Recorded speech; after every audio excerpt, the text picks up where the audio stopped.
থেকে এই বাংলাদেশে যত খুন গুণ, যত রকমের অপতৎপরতা রাষ্ট্রীয় সন্ত্রাসী বাহিনীর মাধ্যমে করা যায়, তা সবকিছুই তারা করেছে। গত 17 বছর যে ঘুমের সংস্কৃতি আমরা পুলিশ এবং র্যাবের মাধ্যমে দেখেছি, যে হত্যাকাণ্ড আমরা দেখেছি, সে সবকিছু শুরু করেছে রক্ষী বাহিনী।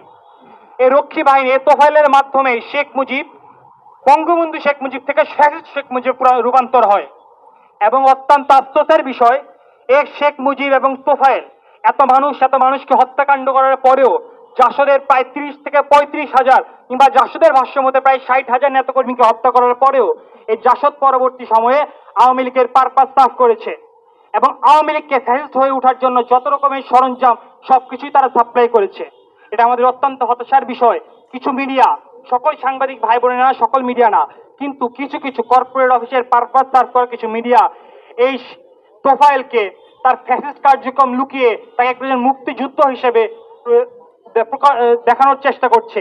কিন্তু এটা অত্যন্ত আফসোসের বিষয় যে বর্তমানে যে জামুকা আইন আছে, সেই জামুকা আইনে মুজিব বাহিনী কোনো মুক্তিযোদ্ধার সংজ্ঞার মধ্যে অন্তর্ভুক্ত হয়নি। আমরা আশা করি পরবর্তীবার জামুকা আইন যখন সংশোধন করা হবে, রাজাকার